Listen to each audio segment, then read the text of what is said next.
म नेपाल देशकी छोरी हुँ। नेपाललाई समर्थन गर्दा भारतलाई के को आपत्ति? मनिषा कोइरालाले भनेकी छन्। सरकारले भारतीय अतिक्रमणमा परेका कालापानी, लिपुलेख र लिम्पियाधुरा समेत समेटिएको नयाँ नक्सा अनुमोदन गरेको छ। यसमा थुप्रै नेपाली खुसी भएका छन्। नेपाली मूलकी बलिउड नायिका मनिषा कोइरालाले पनि नेपाल सरकारको यो कदमको समर्थन गर्दै एउटा ट्विट गरिन्। मनिषाको यो ट्विटमा उनका भारतीय प्रशंसकलाई मन परेन र उनीहरूले ट्विटरमा मजाले कमेन्ट गरेका छन्। मनिषाले आफ्नो ट्विटमा नेपाल सरकारलाई धन्यवाद दिनुका साथै भारत, नेपाल र चीनको कुरा उठाउँदै भनिनु, सबै तीन महान देशबीच शान्तिपूर्ण र सम्मानजनक छलफलको आशा गर्दछु। उनको यही ट्विटको जवाफमा कमेन्टको वर्षा भरिएको छ। लिम्पियाधुरा, लिपुलेख र कालापानी सहितका भूभाग समेट्दै 7 प्रदेश, 77 जिल्ला र 753 स्थानीय तहको प्रशासनिक विभाजन खुल्ने गरी नेपालको नक्सा प्रकाशित गर्ने मन्त्री परिषदको निर्णय आधिकारिक नक्सा भूमि व्यवस्था मन्त्रालयले छिट्टै सार्वजनिक गर्दैछ। नेपाललाई सतर्क रहन सल्लाह दिँदै कतिपय प्रयोगकर्ताले भनेका छन्। नेपाललाई चीनसँग सतर्क रहन सल्लाह दिएका छन्। एकजनाले लेखेका छन्, नेपाल चीनसँग सतर्क रहनुपर्छ, नभए नेपालको पनि हालत तिब्बतको जस्तै होला। यस्तै अर्का एक व्यक्तिले लेखेका छन्, तपाईँ आफ्नो ठाउँमा सही हुनुहुन्छ, हामी भारतीय पनि अब तपाईँहरूले चाहिँ सोच्ने छौँ।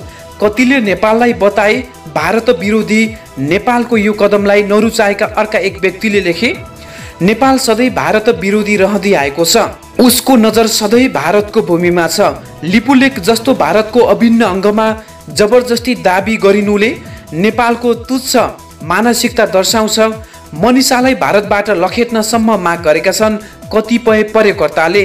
कतिपयले मनिषालाई भारतबाट लखेट्नसम्म माग गरेका छन् भने कतिले मनिषाले नेपालको समर्थन गरेको भन्दै निकै गाली गलौजसम्म गरेका छन्। एक प्रयोगकर्ताले लेखेका छन्, ल हेर, खान्छे भारतको र गाइरहेकी छे भिन्न रागो, यसलाई भारतबाट लखेट, यसको चलचित्र बहिष्कार गर। यस्तै अर्का एक व्यक्तिले लेखेका छन्, अर्की एउटी नमक हराम। यस्तै अर्का एक व्यक्तिले मनिषालाई बहिष्कार गर्न माग गर्दै लेखेका छन्, भारतबाट आफ्नो पहिचान बनाउने तपाईँ यस्तो मुद्दामा भारतको समर्थन गर्नुको साटो नेपालको अवैध मानचित्रको समर्थन गरिरहनु भएको छ। भारतीय चलचित्र उद्योगले तपाईँलाई पर्याप्त चर्चा र पैसा दियो र तपाईँले हामीलाई यो दिनुभयो। दर्शक वृन्द, अब लागौं दोस्रो प्रसङ्गतर्फ। भारतले नेपालको नयाँ राजनीतिक नक्सा नस्वीकार्ने बताएको छ। नेपालले सीमा सम्बन्धी विवाद कूटनीतिक वार्ताबाट समाधान गर्ने द्विपक्षीय सहमति विरुद्ध कार्य गरेको भन्दै त्यस्तो प्रतिक्रिया जनाएको हो। बुधबार नेपालले सीमाभित्र कालापानी, लिपुलेख र लिम्पियाधुरा क्षेत्रलाई समावेश गरेर नयाँ राजनीतिक र प्रशासनिक नक्सा सार्वजनिक गरेको थियो।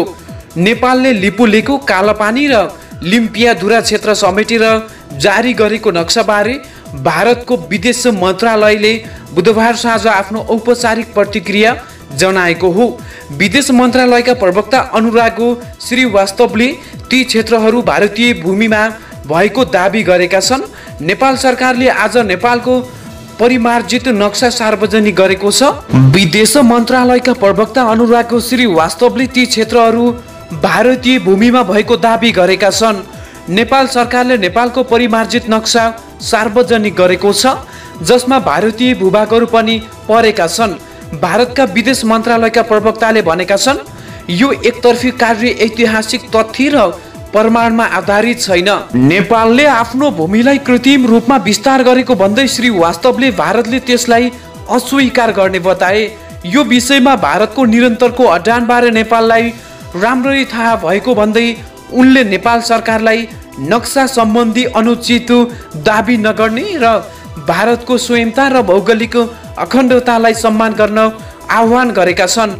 नेपाल भारतको पोजिसनप्रति जानकार रहेको दाबी पनि गरेका छन्। उनले नेपाल सरकारसँग यो अपुष्ट दाबीबाट हट्न पनि आग्रह गरेका छन् भने भारतको सार्वभौम सत्ता र सीमालाई सम्मान गर्न पनि उनले नेपाल सरकारसँग आग्रह गरेका छन्। नेपालको नेतृत्वले सीमा सम्बन्धी विद्यमान विषय समाधान गर्न कूटनीतिक वार्ताका लागि सकारात्मक वातावरण सिर्जना गर्छ भन्ने हामी अपेक्षा गर्छौं, श्री वास्तवले भनेका छन्।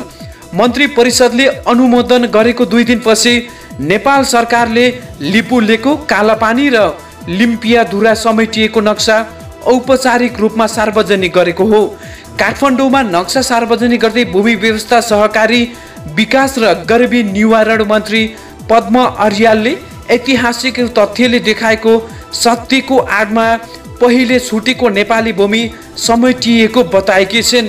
गत वर्ष भारतले आफ्नो राजनीतिको नक्सामा भारतीय सीमाभित्र ती क्षेत्र समावेश गरेको भन्दै नेपालमा चर्को विरोध भएको थियो।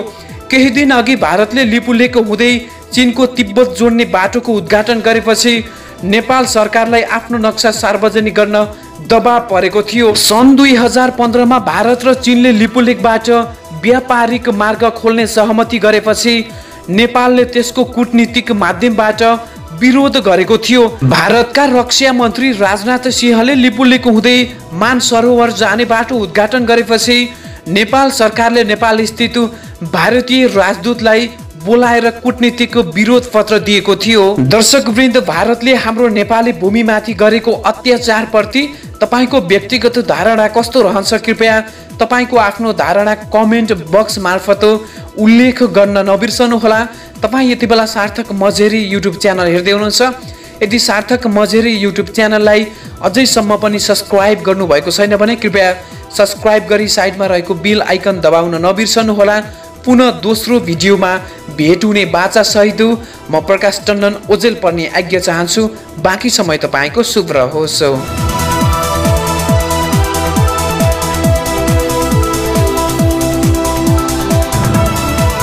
बिर्सिनुभयो कि क्या? सार्थक मझेरी YouTube channel like, share, comment अनि सब्स्क्राइब गरिदिनु होला। बेल बटन पनि थिचिदिनु होला। धन्यवाद।